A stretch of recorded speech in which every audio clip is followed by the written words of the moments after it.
الحمد لله الذي أنزل على عبده الكتاب ولم يجعل له عوجا ونشهد أن لا إله إلا الله وحده لا شريك له ونشهد أن سيدنا محمدا عبده ورسوله والصلاة والسلام على رسوله أرسله إلى الناس كافة بشيرا ونذيرا وعلى آله وأصحابه أولياء أمته علماء ملة أهل سنته كثيرا كثيرا. أما بعد، أعوذ بالله من الشيطان الرجيم. بسم الله الرحمن الرحيم. وما أرسلناك إلا رحمة للعالمين. صدق الله العظيم وصدق رسوله النبي الكريم. قال الله تبارك وتعالى في القرآن المجيد والفرقان الحميد في شان حبيبه: إن الله وملائكته يصلون على النبي يا أيها الذين آمنوا صلوا عليه وسلموا تسلیما. بآواز بلند درود پاک پڑھیں: الصلاۃ والسلام علیک یا رسول اللہ وعلی آلک واصحابک یا حبیب اللہ. الصلاۃ والسلام علیک یا رحمۃ للعالمین وعلی آلک واصحابک یا خاتم النبیین. واہ کیا جود و کرم ہے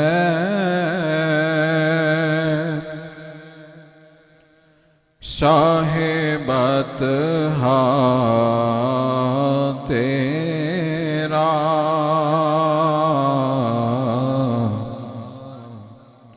واہ کیا جود و کرم شاہ بطحا تیرا. نہیں سنتا ہی نہیں مانگنے والا تیرا،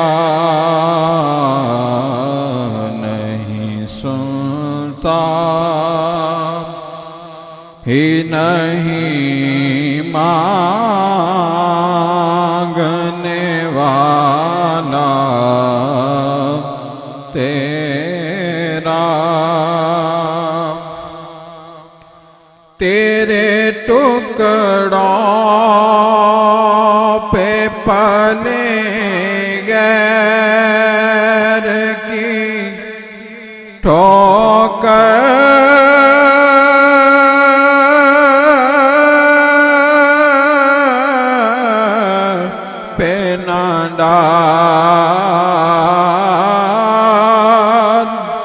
تیرے ٹکڑوں پہ پلے غیر کی ٹھوکر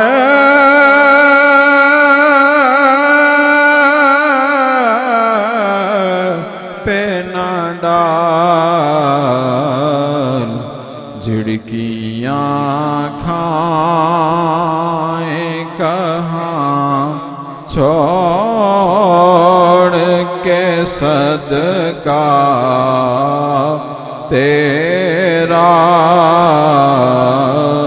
جھڑکیاں کھائیں کہاں چھوڑ کے صدقہ.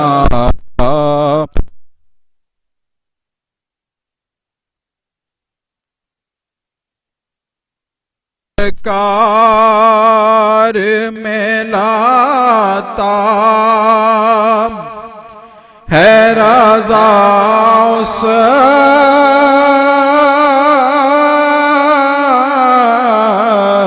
کو شفیع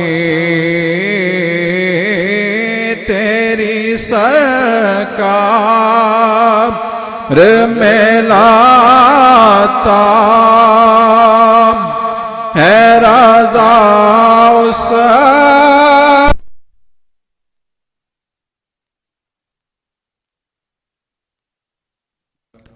ملت حضرت خلیل خاک پائے غوث اعظم زیر سایہ ہر ولی کوئی گل باقی رہے گا نہ چمن رہ جائے گا بس رسول اللہ کا دین حسن رہ جائے گا کروں تیرے نام پہ جاں فدا نہ بس ایک جاں دو جہاں فدا دو جہاں سے بھی نہیں جی برا کروں کیا کروڑوں جہاں نہیں کروں مدح اہل دول رضا پڑے اس بلا میں میری بلا میں گدا ہوں اپنے کریم کا میرا دین پارائے نہ نہیں اللہ جل مجدہ الکریم کی حمد و ثنا بارگاہ رسالت مآب میں ہدیہ درود و سلام عاجزاً انکساراً خاکساراً تواضعاً پیش کرنے کے بعد نہایت ہی واجب الاحترام ذوی الاحتشام سامعین محترم اللہ کا کروڑہ شکر ہے کہ جس نے ہمیں اپنی اور اپنے حبیب کی یاد میں مل بیٹھ کر ذکر کی اور فکر کی توفیق عطا فرمائی ہے۔ میں نے زیادہ دیر آپ میں حائل نہیں رہنا، وقت کافی ہو گیا، دو چار باتیں آپ سے کرنی ہیں۔ توجہ ہے نا آپ کی؟ کوئی ترنم نہیں لگانی، وہ لگا لی ہے، ذوق ہے، اعلیٰ حضرت کا کلام ہونا چاہیے، میلاد کی محفل ہے تو وہ ذوق ہو گیا، اب آپ کی توجہ چاہیے۔ آیا کریمہ جو تلاوت کی ہے اور کوئی آپ کو لچھے دار تقریر نہیں دینی، اگر کوئی یہ سوچ کے بیٹھا ہے کہ مولانا ترنم کھینچیں گی ذرا دوڑے پڑیں گے تو ایسا نہیں ہونا، ہم اپنی اصلاح کے لیے بیٹھیں۔ حضور دنیا میں آئے مقصد یہی تھا کہ رب ذوالجلال نے اپنے حبیب کو مبعوث فرما کے اپنے بندوں سے کامل رحمت اور محبت کا ثبوت دیا کہ یہ لو میں نے تمہیں آخری امت بنایا اور آخری رسول اور اپنا حبیب تمہیں عطا کر رہا ہوں۔ اب حضور تشریف لائے ہیں کہ یہ اللہ کے جو بندے جن سے اللہ 70 ماؤں سے بڑھ کے محبت فرماتا ہے، یہ بندے رب نے خود بنائے ہیں تو اللہ ان سے محبت بھی بڑی فرماتا ہے، تو ان کی اصلاح کے لیے جہنم ان کے لیے نہیں ہے، جہنم ان لوگوں کے لیے ہے کہ جس نے رب کو بھی جھٹلایا اور اس کے حبیب کو بھی جھٹلایا۔ اس پہ آپ کو ایک دلیل دیتے ہیں۔ حضرت موسیٰ علیہ السلام اللہ کی بارگاہ میں حاضر ہوئے اور راستے میں کسی شخص کو پایا کہ وہ اللہ کی نافرمانی کر رہا تھا، بے ادبی، ایسے الفاظ بول رہا تھا کہ جو نازیبہ تھے۔ آپ نے اسے ڈانٹا، کہا یہ الفاظ اللہ کی شان شیان نہیں ہیں، لہذا تم زبان سے ادا نہ کرو۔ جب اللہ سے کلام کے لیے حاضر ہوئے تو اللہ تبارک و تعالی نے ارشاد فرمایا، موسیٰ تو نے میرے فلاں بندے کا دل دکھا دیا۔ کہا مالک وہ تو تیرے بارے میں نازیبہ الفاظ بول رہا تھا۔ کہا الفاظ بول رہا تھا لیکن بنایا ہوا تو میرا ہی تھا، بنایا تو اسے میں نے ہی تھا۔ موسیٰ آپ کو بات ایسے سمجھ نہیں آئے گی، آپ جائیں فلاں شخص کے پاس، وہ برتن بناتا ہے، اس سے برتن خریدیں اور وہ پوچھے کہ کیوں خریدے ہیں، تو آپ نے اسے کہنے کہ میں نے سارے برتن توڑنے ہیں، مٹی کے برتن توڑ دینے۔ حضرت موسیٰ اس شخص کے پاس گئے، کہا یہ برتن بیچتے ہو؟ بیچتا ہوں، میں نے سارے خریدنے ہیں، خرید لیں، کرنے کیا ہیں؟ کہا جو تو نے بڑی محنت سے بنائے ہیں میں نے ان کو توڑنا ہے، میں نے ان کو توڑ دینا ہے، ضائع کر دینا ہے، میں نے ان کے وجود کو صفحہ ہستی سے مٹا دینا ہے۔ تو وہ شخص کہنے لگا کہ حضرت آپ یقیناً اللہ کے جلیل القدر نبی ہیں، لیکن اگر یہ برتن خرید کر آپ نے توڑنے ہیں تو میں نے آپ کو بیچنی کوئی نہیں۔ کہا کیوں نہیں بیچتے؟ کہا میں نے بڑی محنت سے بنائے ہیں کہ ان کو بیچ کر میں اپنا اور اپنے بچوں کا پیٹ پالوں گا، اس لیے نہیں بنائے کہ آپ مجھے اس کی رقم تو دیں لیکن بعد میں یہ جو میرا شاہکار ہے اس کو توڑ دیں اور اس کو مٹی میں ملا دیں۔ حضرت موسیٰ نے جب یہ بات سنی تو کہتے ہیں کہ ایک بات سمجھ یہ آئی کہ اللہ نے بندے تو بنائے ہیں لیکن جہنم میں بھیجنے کے لیے نہیں بنائے۔ ہم کو اللہ نے احسن لقد خلقنا الانسان فی احسن تقویم، ہم نے بڑا ہی احسن بنایا ہے اپنے بندے کو، انسان کو بڑا خوبصورت بنایا۔ کوئی مخلوق تمہارے جیسی خوبصورت نہیں ہے، اس لیے نہیں بنایا کہ تم سے جہنم کی وادیوں کو بھروں گا، بلکہ اس لیے بنایا کہ تم میرے چمکتے ہوئے محبوب کے غلام بن جاؤ اور میں تمہیں چمکتی ہوئی جنت میں داخل کروں، اس لیے بنایا۔ تو یہ حضور کی آمد کا ایک مقصد یہ ہے کہ تخلیق کے کائنات میں جو سب سے خوبصورت انواع ہیں، انسان اشرف المخلوقات ہیں، ان کو جنت کی وادیوں میں رسول اللہ کی پیروی میں پہنچایا جائے، قرآن کی پیروی میں یہ رب کی بنائی ہوئی جنت میں پہنچ جائیں۔ لیکن آج ہم نے اس راہ پہ چلنا چھوڑ دیا ہے، جس راہ جو راہ جنت کو جاتی ہے یقیناً وہ راہ مدینہ ہے، وہ قرآن کا رستہ ہے، وہ رسول اللہ کے فرمان کا رستہ ہے، تو آج ہم نے اس راہ کو چھوڑ دیا۔ فقیر نے جو آیا کریمہ پڑھی ہے نا، اس کا معنی سب کو آتا ہے کہ حضور تمام جہانوں کے لیے رحمت ہے، یہی معنی جی، یہی معنی نا، وَمَا أَرْسَلْنَاكَ إِلَّا رَحْمَةً لِّلْعَالَمِينَ۔ اور وہ رحمت کیا ہے؟ وہ رحمت یہی ہے کہ ہم بڑے ہی گناہ گار ہیں، لیکن اس دنیا میں بھی ہمارے عیبوں پہ پردہ ہے، قبر میں بھی پردہ ہے، اور اللہ حضور کی برکت سے رحمت سے ہمارے عیبوں پہ حشر میں بھی انشاءاللہ پردہ ہی ڈالے گا۔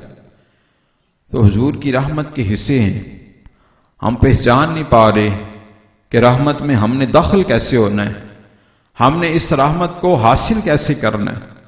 آئیے میں آپ کو بتاتا ہوں، حضرت اما عائشہ صدیقہ رضی اللہ تعالی عنہ حضور کے پاس تشریف فرما تھی، حضور جمال میں تھے، عطا کرنے کی طبیعت میں تھے، فرمانے لگے عائشہ مانگو، کیا مانگتی ہو؟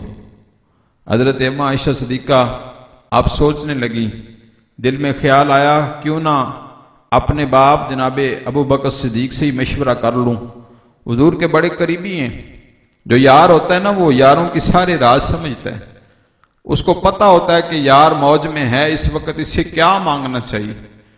تو زمانہ جاہلیت جب حضور نے بعثت کا اعلان نہیں فرمایا تھا، حضرت حکیم بن حزام اور حضرت ابو بکر صدیق اس وقت بھی نبی کریم علیہ الصلوۃ والسلام کے دوست ٹھہرتے، آپ سے گپ شپ ملنا ملانا، اس وقت تجارت کے معاملات سارے سانجے تھے۔ تو حضرت ابو بکر صدیق جانتے تھے کہ حضور جمال میں ہیں، عطا کرنے کی کفیت میں ہیں، تو کیا عطا فرمائیں، کہ کیا مانگنا چاہیے کہ حضور سے کہ امت کو فائدہ ہو۔ تو حضرت اما عائشہ صدیقہ آ گئیں، عرض کرنے لگیں کہ ابا جی حضور جمال میں ہیں، آج نہ دریائے رحمت جوش میں ہے، حضور نے خود فرمایا ہے عائشہ مانگو، کیا مانگتی ہو میں تمہیں عطا کروں گا۔ کچھ لوگ ہیں نا آپ کے گرد و نواح جو کہتے ہیں حضور تو کسی چیز کی ملکیت رکھتے ہی نہیں، حضور کچھ عطا کر سکتے ہی نہیں، سارے خزانے تو اللہ کے پاس ہیں۔ ہم بھی یہی مانتے ہیں، ہمارا بھی یہی عقیدہ ہے کہ سارے خزانے اللہ کے ہی ہیں، لیکن بخاری کی اس حدیث کا کیا کرنا ہے کہ جس میں حضور نے فرمایا اللہ معطی انا قاسم، اللہ خزانے عطا کرنے والا ہے اور اللہ نے مجھے قاسم بنایا، کہ یعنی اللہ کے خزانوں کو میں اپنی مرضی سے تقسیم کرنے والا ہوں۔ تو حضور عطا فرماتے ہیں، اسی لیے تو حضور نے فرمایا عائشہ مانگو، کیا مانگتی ہو۔ تو اگر اما عائشہ صدیقہ جنت مانگ لیں تو ایسا ممکن تو نہیں ہے حضور فرمائیں کہ عائشہ جنت تو دینا میرے بس کی بات نہیں ہے، بلکہ اس پہ بھی سینکڑوں احادیث موجود ہیں، مبشرہ صحابہ جن کو زندگی میں حضور نے جنت کی بشارتیں عطا فرمائیں۔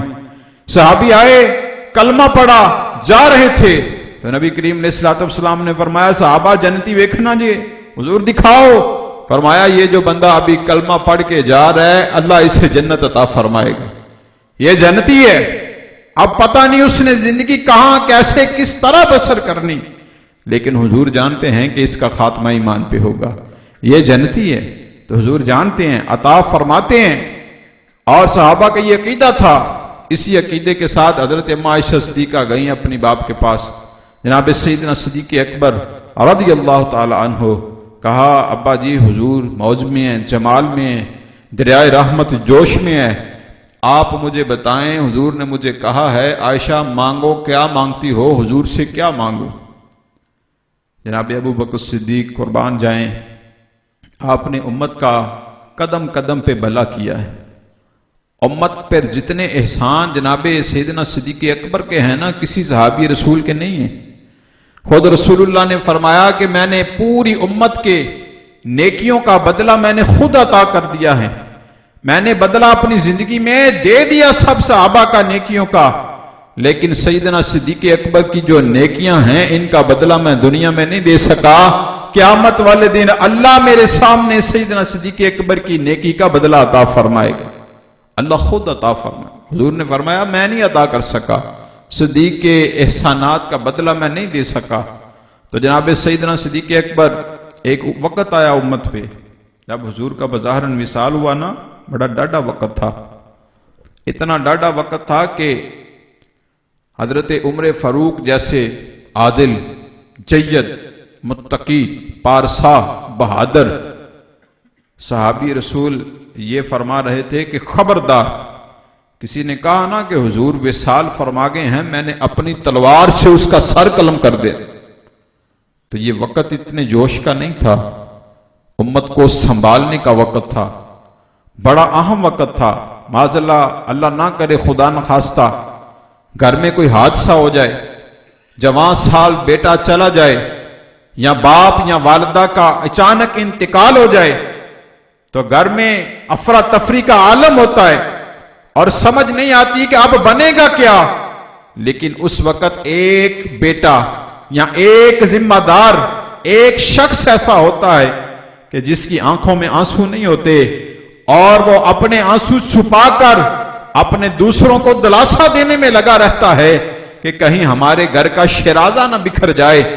ایسا نہیں کہ اسے دکھ نہیں ہوا، ایسا نہیں کہ اسے اس کے جانے کا غم نہیں ہے، ایسی بات نہیں، لیکن وہ چاہتا ہے کہ ہمارے گھر کا شیرازہ نہ بکھرے۔ اور جناب سیدنا صدیق اکبر نے یہ کردار ادا کیا جب صحابہ حضور کے جانے کے غم میں تھے، غشی پہ غشی طاری ہو رہی تھی، اور مفسرین نے لکھا کہ حضور جب دنیا سے بظاہراً تشریف لے گئے، 6 سال تک کوئی بھی صحابی رسول مسکرایا نہیں ہے، 6 سال تک مدینے سے خوشی رخصت ہو گئی، اور صحابہ حضور کی قبر مبارک کی مٹی کو اپنے چہروں پہ ملتے اور رو رو کے برے حال ہوتے کہ یہ وہ مدینہ تھا جہاں ہمارے آقا ہمارے ساتھ چلا پھرا کرتے تھے۔ اب اذان تو ہوتی ہے، مؤذن اشہد ان محمد الرسول اللہ تو کہتا ہے، لیکن چہرہ والضحیٰ نظر نہیں آتا۔ وحشی پڑتی صحابہ کو، 6 سال تک کا یہ عالم تھا۔ امت پہ سب سے بڑا احسان کہ امت کے شیرازے کو بکھرنے سے اگر کسی شخص نے بچایا ہے تو وہ جناب سیدنا ابو بکر صدیق رضی اللہ تعالی عنہ۔ پھر آپ نے کہا عائشہ جاؤ اور امت پہ ایک اور احسان کرو، حضور سے پوچھنا کہ یا رسول اللہ، شب معراج کی رات جو رب تعالیٰ کے اور آپ کے درمیان کچھ راز کی باتیں ہوئی تھی نا، حضور اگر دریائے رحمت جوش میں آیا ہے تو ان باتوں میں سے حضور ایک بات بتا دیں، ایک بات حضور ارشاد فرمائیں۔ حضرت ام عائشہ صدیقہ آئیں، حضور سے عرض کی یا رسول اللہ میں نے مشورہ کر لیا ہے اپنے ابا جی سے۔ ابا جی فرماتے ہیں کہ وہ جو معراج کی رات اللہ کے درمیان اور آپ کے درمیان راز کی باتیں ہوئی تھی نا، ان میں سے ایک ارشاد فرمائیں۔ حضور مسکرائے، جناب سیدنا صدیق اکبر آپ کی ذہانت پہ اور آپ کی سمجھداری پہ مسکرائے۔ دیکھو صدیق نے بات کیا پوچھی ہے اور کس وقت پوچھی ہے، اور اب تو یہ ماحول بھی ہے کہ میں نے خود کہا ہے کہ عائشہ مانگو پوچھو کیا پوچھتی ہو۔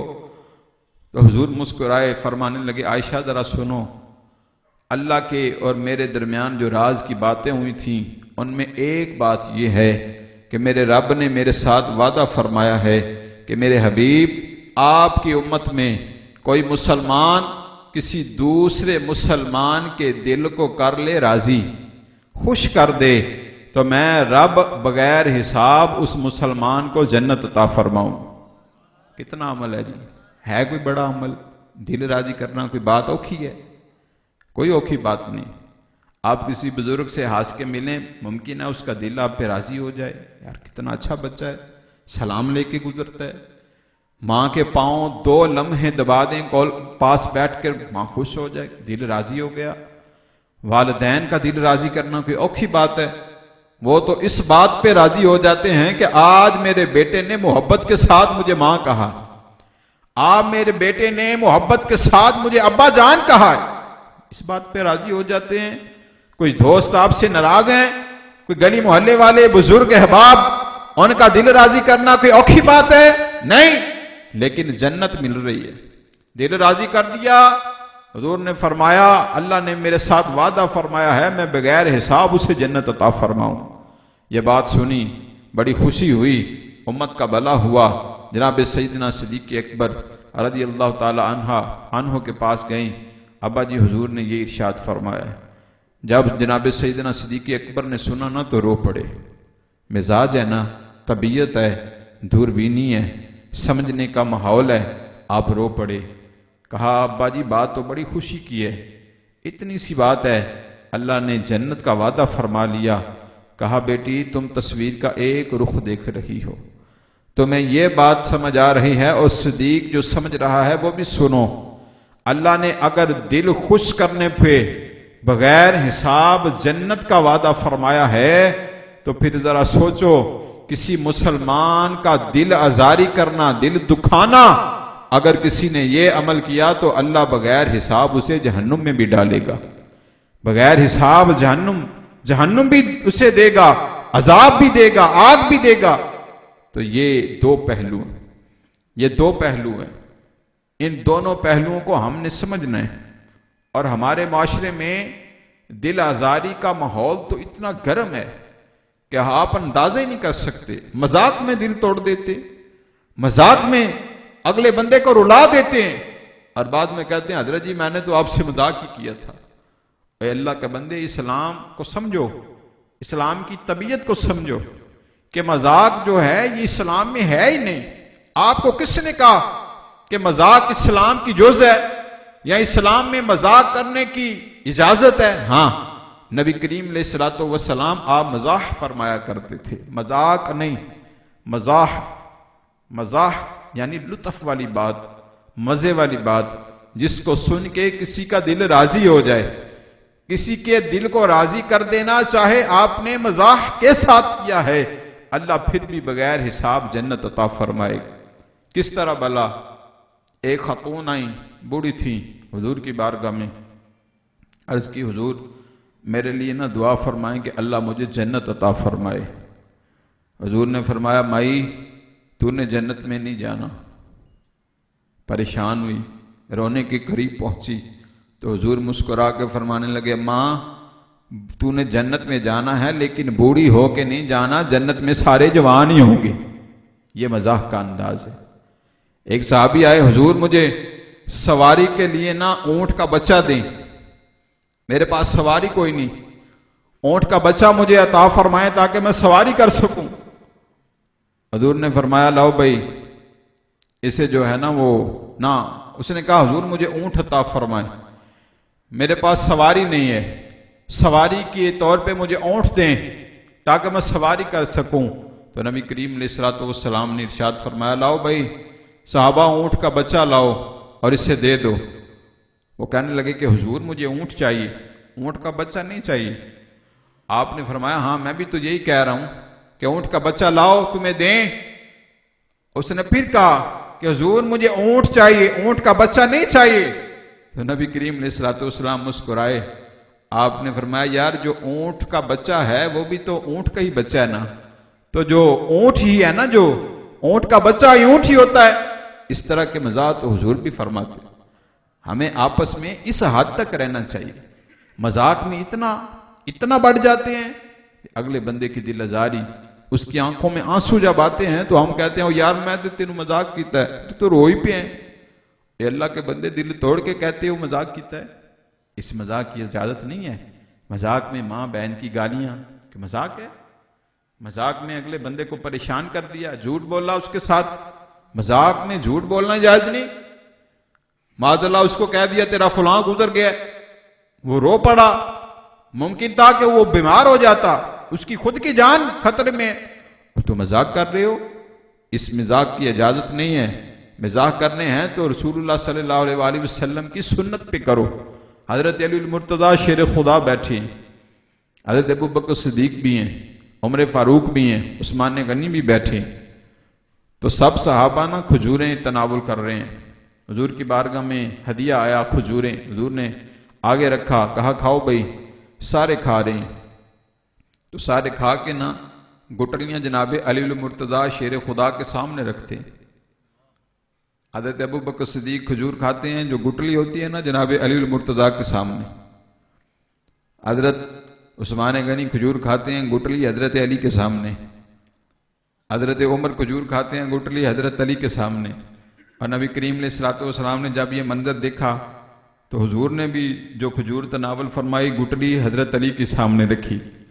اب حضرت علی بھی سمجھ گئے کہ حضور آپ مزاح کی طبیعت میں ہیں, آپ دریائے رحمت جوش میں ہیں, آپ محبت کا سلسلہ ہے. تو حضرت علی بولے نہیں, آپ نہیں بولے, آپ اپنی بھی گٹلیاں اپنے سامنے رکھ رہے ہیں. تو جب وہ کھجوریں ختم ہوئی نا تو صحابہ کہنے لگے کہ یا رسول اللہ دیکھیں نا ذرا, ساری کھجوریں تو علی نہیں کھائیں. دلیل کیا ہے؟ دلیل یہ ہے کہ ساری گٹلیاں علی کے سامنے پڑی.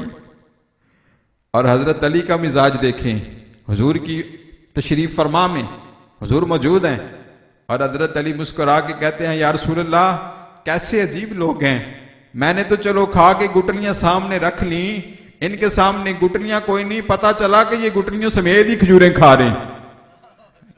محفل لگی ہوئی ہے نا, یار بیٹھے ہیں, محبت کا مزاج ہے. کہا ابو بکر صدیق کی طرف دیکھیے, یہ گٹلی نکال ہی نہیں دے حضور, یہ گٹلی سمیت ہی, حضور آپ کے سامنے بھی گٹلی کوئی نہیں. تو یہ ہے نبی کریم علیہ الصلوۃ والسلام اپنے صحابہ سے محبت بھی فرماتے. جہاں ناراض ہوتے تھے, جو تبوک سے حضرت جی واپس آئے تھے 50 دن حضور ناراض رہے ہیں, 50 دن. اور حضور نے صحابہ کو بھی منع فرما دیا, اسے کوئی نہیں بولنا. دیوار کے ساتھ دیوار ہے, صحابی بولتے ہی نہیں. مسجد نبی میں نماز پڑھنے آتے ہیں, کوئی گل ہی نہیں کرتا, کوئی لین دین ہی نہیں کرتا. پریشان ہو گئے. حضور سے پھر معافی ہوئی, معافی پھر قرآن میں اس کا ذکر ہے. حضور ناراض بھی ہوتے ہیں, صحابہ سے محبت بھی فرماتے ہیں, مزاح بھی فرماتے ہیں. کچھ پیروں کو آپ نے دیکھا نا بڑے سیریس ہوں نے, ہاں جی, استاد شاگرد نال بڑا ہی سیریس ہوں ہے. باپ بہو ڈاڈا جی, ابا جی بہو ڈاڈے نے کدی ہستے نہیں تکے. کیوں نہیں بھائی ہستے, ہنسا کریں, لیکن اسلام کے دائرے میں اولاد سے محبت کریں. حضرت ضاحک ہوئے رضی اللہ تعالیٰ عنہ, حضور ان سے بڑی محبت فرماتے تھے. ان کا انداز نرالا تھا. وہ دیہات کے رہنے والے تھے, عرابی تھے. تو انہوں نے کیا کرنا, کوئی بھی پھل مارکیٹ میں آنا نا نیا, تو حضرت ضاحک نے خرید لینا.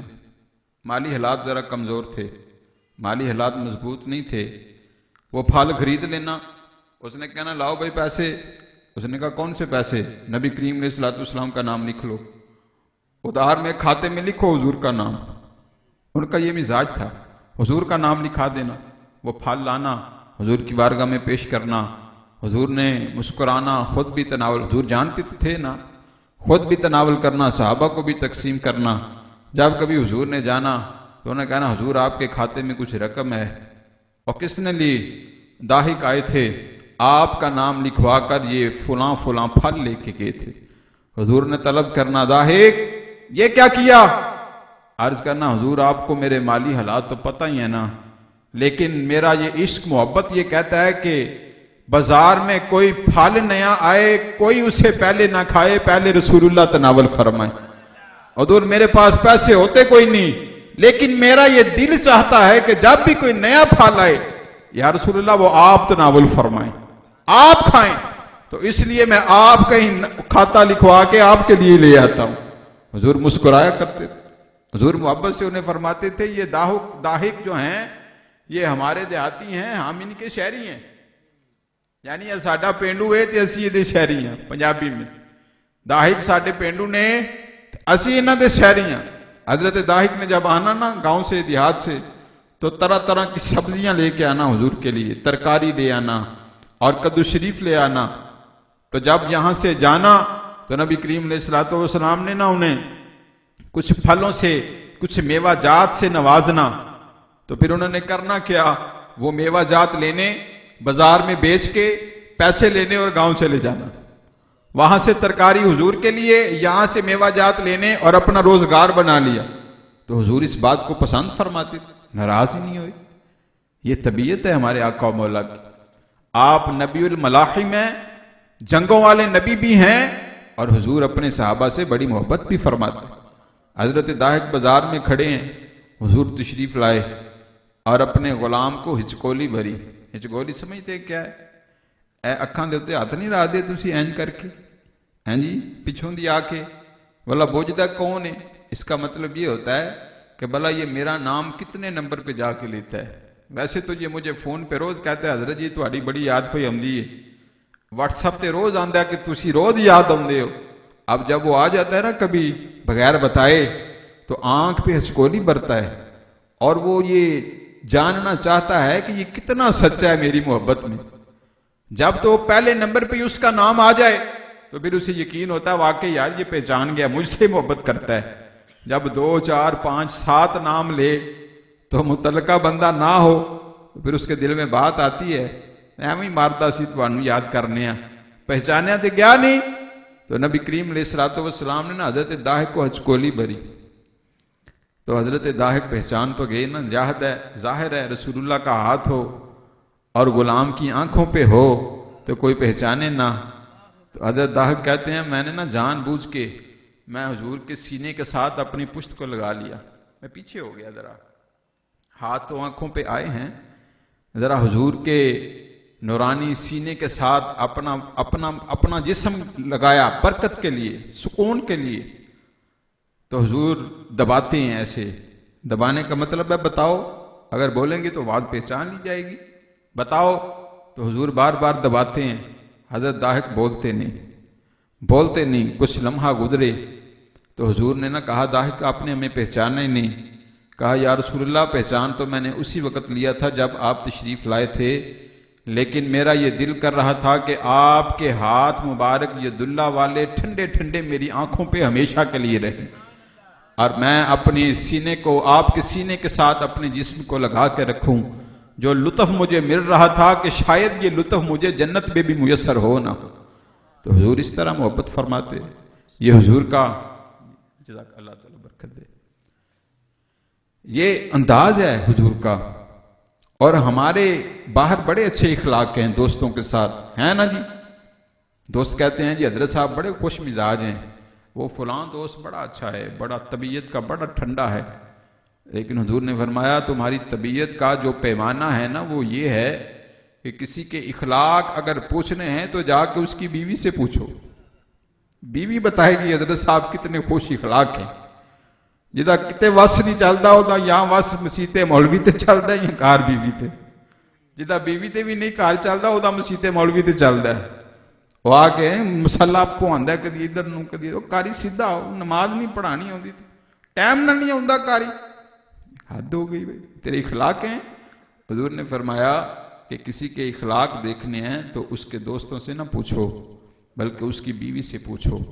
اس کی بیوی جو بتائے گی نا وہ اس کے اخلاق ہیں، وہ اس کی طبیعت ہے، وہ اس کا حقیقی مزاج ہے، کیونکہ وہ اس کو جانتی ہے، سارا جانتی ہے اس کو۔ تو نبی کریم علیہ الصلوۃ والسلام جو ہمیں اخلاق دے کے گئے ہیں وہ اپنی بیوی کے ساتھ بھی حسن سلوک کے دے کے گئے ہیں۔ ایک دو بات اور کرنی ہے بس، دیکھیں محبت کا انداز۔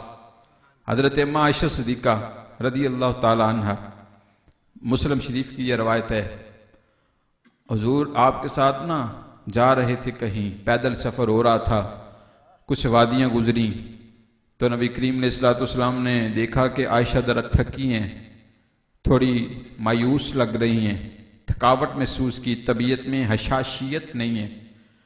تو حضور فرمانے لگے عائشہ جی یا رسول اللہ میرے نال دوڑ لانی ہے. حضور ہیں، تاجدار کائنات ہیں، جنت کے مالک ہیں، صاحب شریعت ہیں، قرآن جن کے قلب اطہر پہ اترا ہے، جبریل گھر کا دربان ہے.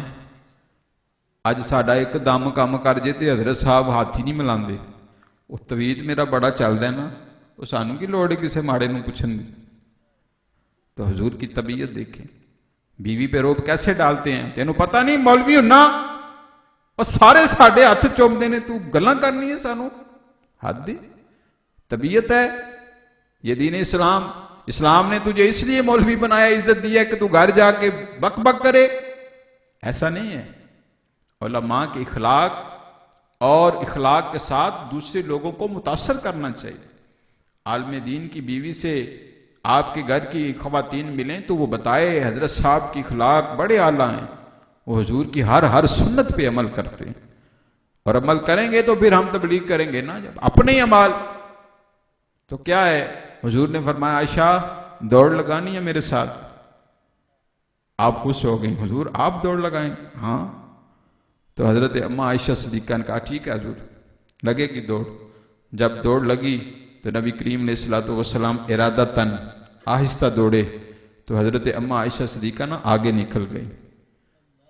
تو جو جیتنے کی خوشی ہوتی ہے نا پھر، ہاں وہ بھی اپنی شوہر نامدار سے، وہ بھی بیوی ہو اور شوہر سے جیت جائے، اور وہ جو چہرے پہ تبسم ہوتا ہے وہ کمال ہوتا ہے.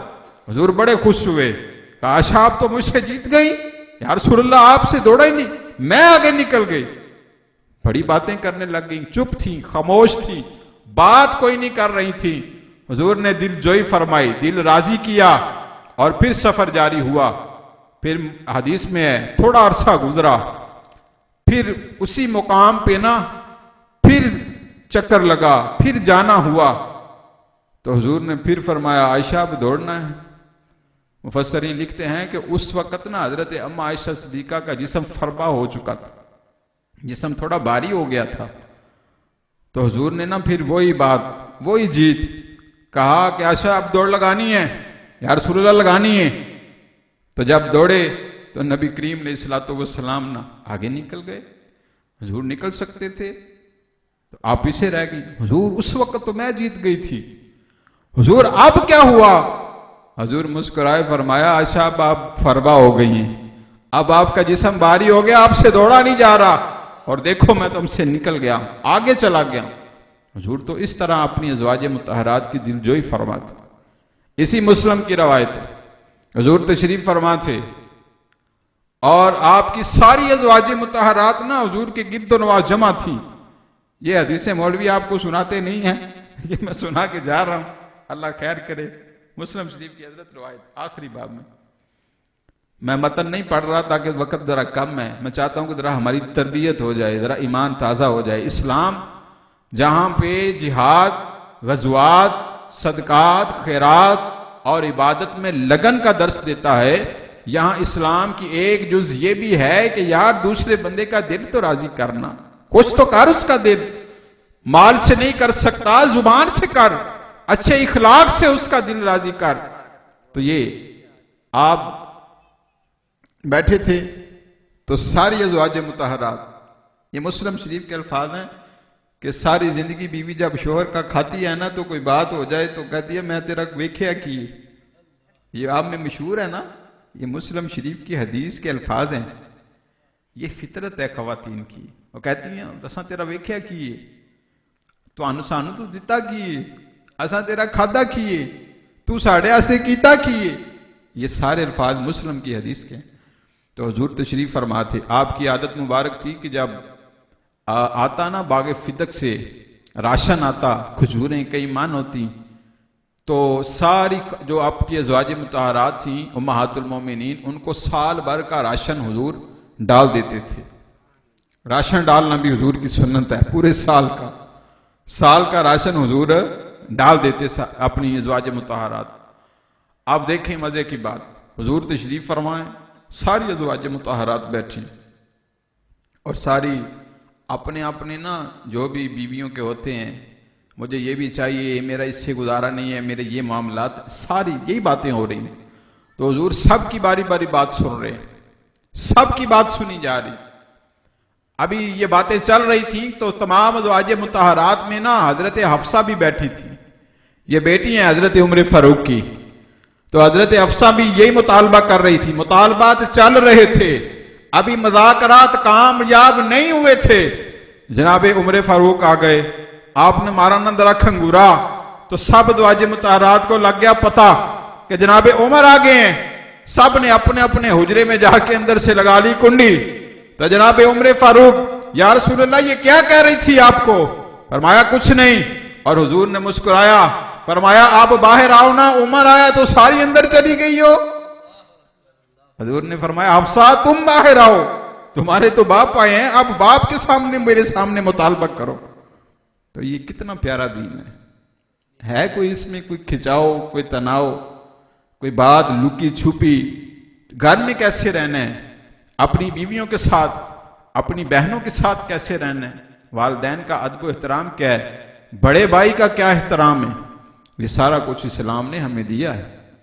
لیکن ہمیں پتہ اس لیے نہیں کہ ہمیں جو ہے نا وہ پلانٹڈ کیا جا رہا ہے. پلانٹڈ. اب دیکھیں نا 11ویں شریف کا مہینہ آ گیا ہے، اب حضور غوث پاک کی باتیں ہونی ہیں. مسلمان اور اہل سنت کتنے خوش نصیب ہیں، پہلا 12ویں ہے ہوں 11ویں. ہاں جی، پہلا 12ویں نہیں ہزم پئی ہوں تے اج 11ویں دی بھی 2 ہو گئی. 11ویں دی 2 ہو گئی، ہوں 11ویں میں کوئی نہیں ہزم ہونی. اصل میں یہ ہے کہ ہمیں اپنے بزرگوں کی تعلیمات سے دور کر دیا گیا.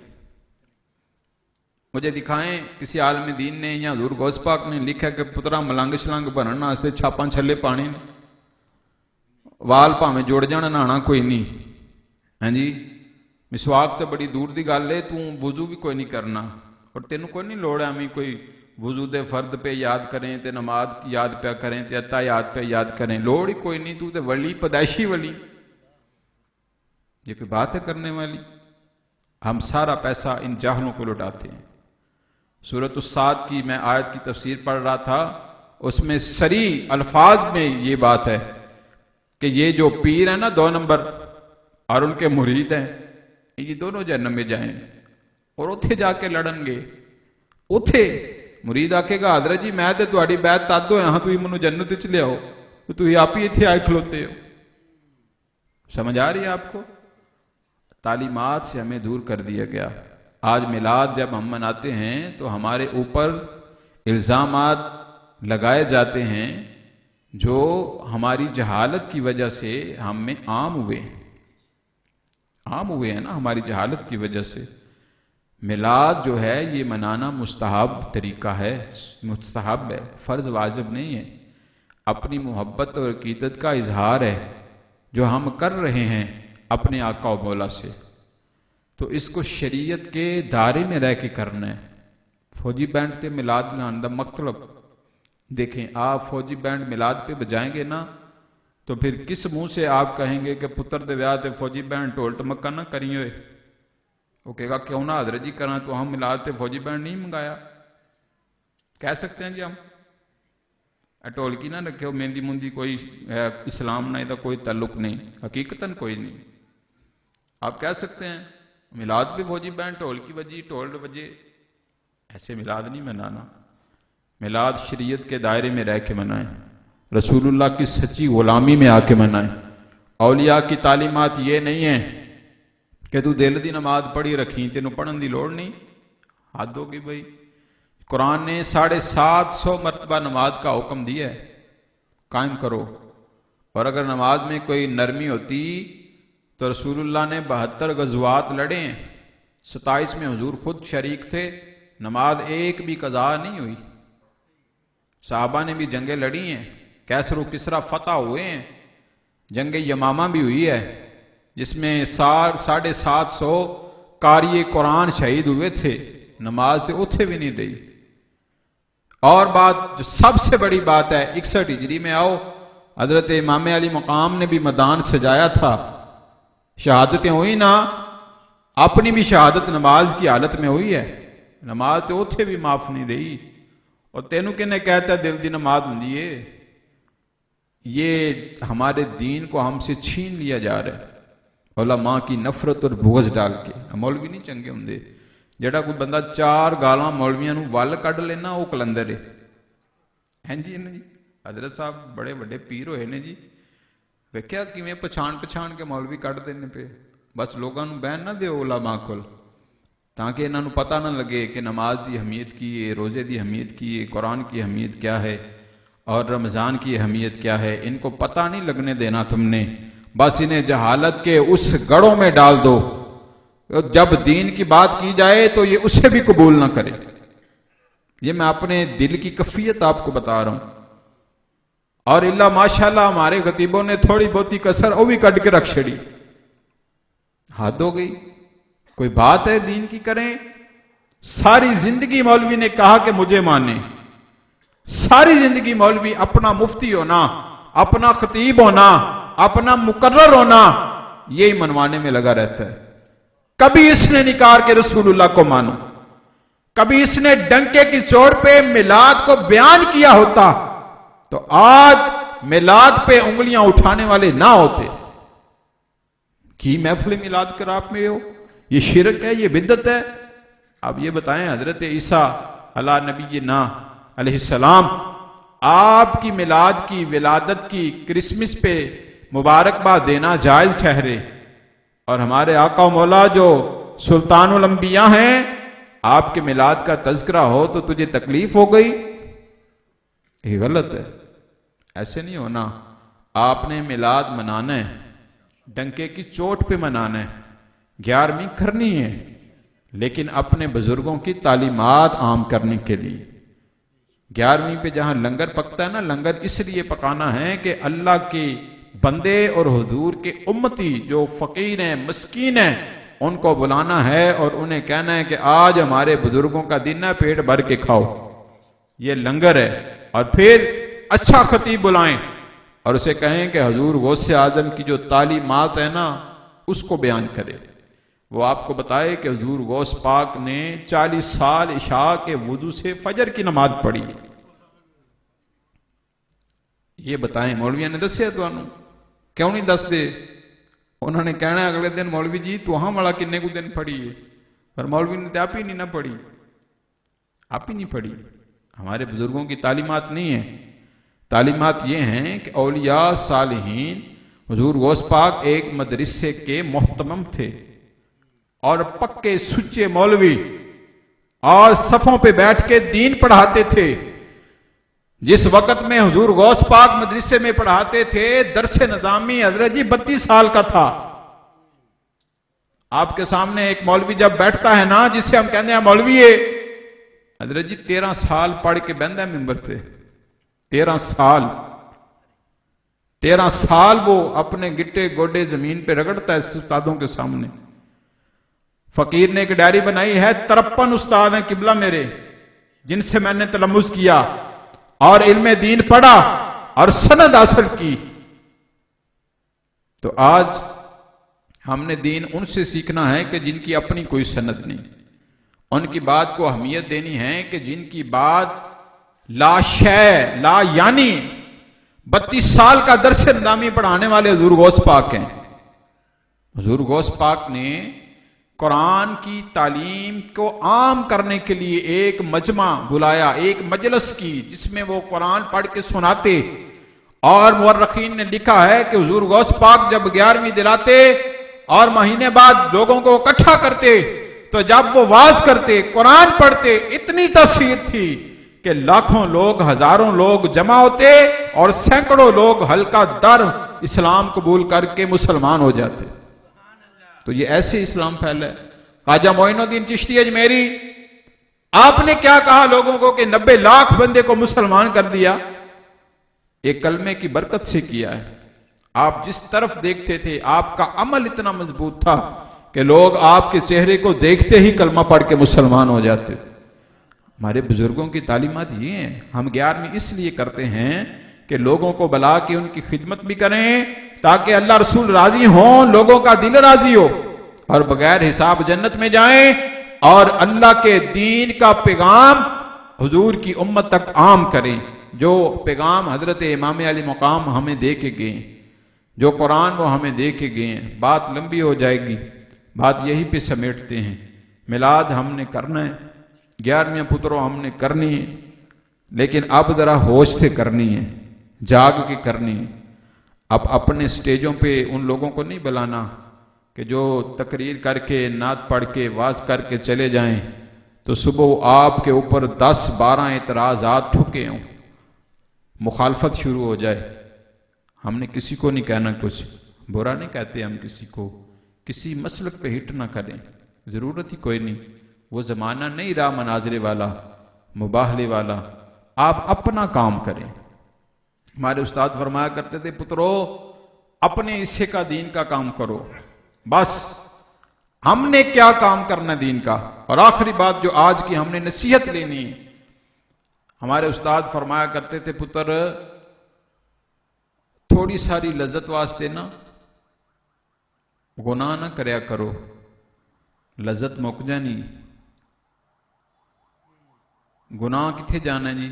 نال رہنا نا، کتھوں تک؟ قبر وچ، میزان تے، حشر میں۔ اور جدوں جنت دے دروازے کھلے ہونے نے نا تے گناہ جڑے کیتے نے انہاں اگے جی ڈکا لا کے کھلو جانے۔ اتھوں تک جانا جی اے گناہ جڑا تھوڑی ساری لذت واسطے کیتا ہے۔ فرمایا کرتے تھے، بیٹا تھوڑی سی مشقت کے لیے نیکی نہ چھوڑنا۔ استاد جی کیوں؟ اور پترا مشقت مک جانی ہے، لیکن نیکی جے تو کر لئی قبر وچ بھی انہیں کام آنا ہے، حشر وچ بھی کام آنا ہے۔ تو ہم نے اپنی طبیعت کو تھوڑا بدلنا ہے۔ ایک تو ہم نے صحیح معنوں میں دین کی خدمت کرنی، پہلے کچھ نہ کچھ دین سیکھنا ہے۔ نیت کریں، دین کا طالب علم جتنا بڑھا ہو اللہ کو اتنا ہی زیادہ پسند ہے۔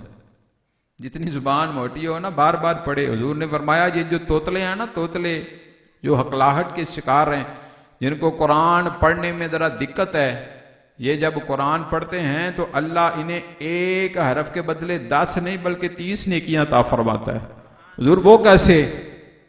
کہا جب یہ اس لفظ کو دیکھتے ہیں تو زیارت کرنے کی 10 نیکیاں، اور جب پڑھتے ہیں تو پڑھنے کی 10 نیکیاں، اور جب پڑھنے کے باوجود پڑھا نہیں جاتا، مشکل سے پڑھتے ہیں، بار بار کوشش کرتے ہیں، تو اللہ کو یہ ادا پسند آتی ہے، اللہ انہیں 10 نیکیاں اور عطا فرما دیتا ہے۔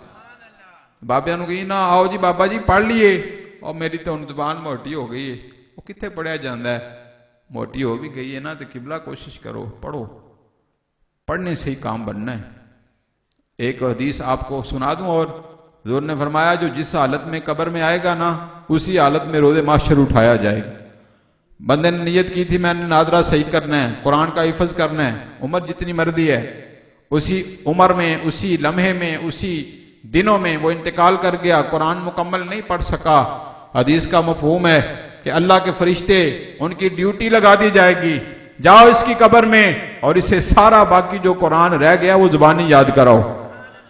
قبر میں قرآن یاد کر رہے، جن سے ہم ڈر رہے ہیں نا، اتھے کیڑے آنے نے تے بچھو آنے نے تے ٹھوئے آنے ہے نے، پر جڑے دین دے خادم نے انہاں دی قبر وچ نہیں آنے۔ جنہاں نے خادم حسین رضوی نو ویکھیا اتھے آنی کچھ ہے۔ ہمارے استاد ہیں الحمدللہ، میں فقیر نے 2 سال استادوں سے پڑھا ہے، خادم حسین رضوی صاحب علیہ رحمت الرحمن، اللہ ان کے درجات بلند فرمائے۔ حضرت جی چھوڑ دیں، لذت کو چھوڑ دیں، گناہ میں لذت بڑی ہے، زنا، شراب، جوا، بدکاری، سارے معاملات لذت بڑی ہے، وقتی ہے، آپ کے بھی علم میں ہے، وقتی ہے نا، چند لمحوں کے لیے ختم، پھر یہ قبر تک جان نہیں چھوڑتے۔ اس بات کو ذہن میں رکھیں۔ اور نیکی میں مشقت ہے، تکلیفیں بڑی آتی ہیں، نبیوں نے بڑی تکلیفیں سہی ہیں، تو ہم کس باغ کی مولی؟ 2-4 دن نماز پڑھن دا ارادہ کر لیے نا تے تیجے دن ماڑا جے زکام نزلہ لگ جے، سیال وچ وضو کردے ہیں جی، ہن وضو نواں شروع کیتا نا جی کاری جی، تے ہن میں ٹھنڈے پانی نہ وضو کرنا تے میں بیمار ہو گیا، ہن میں 2-4 دن نماز نہیں پڑھی، بلے بھائی شابہ تیرے نہیں پڑھی، وہ تھوڑا سا بیمار ہو گیا، مسیتے نیا آنا شروع ہوا تھا، یار تھوڑی سی بیماری نماز چھوڑ دی، یہ مشقت ہے، یہ بات سمجھ نہیں، ہم مانتے ہیں مشقت ہے، لیکن یہ مشقت ختم ہو جانی ہے۔ ہمارے استاد فرمایا کرتے تھے ہم نے سبق پڑھتے نا کبھی سونا آنکھ لگ جانی، رات کو کسی محفل پہ ہونا، سویرے جدوں حدیث پڑھن بہنا تے وہ ایویں پہ نیندر آنی، تو استادہ نے کہنا مولوی جی جاگو، اور جاگو مولوی جی، استاد جی جاگ رہا ہوں، اور نہیں سو رہے ہیں، مولوی جی دنیا میں تھوڑی دیر جاگ لیں پھر قبر میں پتہ نہیں کتنی صدیاں سونا، قبر میں وہ جگانے والا ہے جی حضرت، پھر وہاں پہ اپنا بستر کا اہتمام کرنا چاہیے نا، سونا ہے نا اتھے کہ قابو آنا ہے۔ اللہ کرے اسی سارے سوئیں اور آرام کے ساتھ سوئیں، اور روز محشر ہمارا رب جب ہمیں پکارے آواز دے تو ہم لبیک اللہم لبیک کہتے ہوئے اپنے رب کی بارگاہ میں حاضر ہو۔ قبر میں سونا ہے، زمین میلی نہیں ہوتی، زمن میلا نہیں ہوتا، محمد کے غلاموں کا کفن غلامی کرنی ہے یار، حق ادا کریں غلامی کا، صحیح غلام بنیں، 2 نمبر دی غلامی نہیں، صحیح نیت کرنی، حضور صحیح غلامی کرنی، یا رسول اللہ میں سچا پکا تہاڈا غلام بن کے قبر وچ آنا ہے، تو پھر رونقاں نے انشاءاللہ۔ اللہ تعالیٰ آپ کا آنا، میرا آنا، اور سب ساتھیوں نے جنہوں نے اس بزم کو سجایا، خصوصی ڈاکٹر محمد عمران صاحب، عمران یہ نا آپ کا اس میں گرام ماشاءاللہ جی، جنہوں نے بھی ماشاءاللہ یہ بزم کو خوبصورت کو سجایا، اللہ ان کو اس بزم کے سجانے کی برکات دنیا میں بھی عطا فرمائے، آخرت میں بھی۔ ہم جتنے آئے ہمیں اپنی صحیح معنوں میں اپنی اصلاح کی اللہ توفیق عطا فرما دے۔ ہمارے نعت خواہ احباب جتنے بھی بیٹھے ہیں، اللہ ان کی زبانوں میں حضور کی غلامی کی تصدیق پیدا کرے، انہیں استقامت عطا فرمائے، سب کی حاضری حضور کی بارگاہ میں اللہ قبول فرما لے، دامن دمن سخن سارا کچھ اللہ ہمارا قبول فرما کے ہمیں صحیح معنوں میں دین سیکھ کر اپنے علماء کی محبت عطا فرمائے، آمین وما علیہ الا البلاغ۔ درود و سلام کے 2 اشعار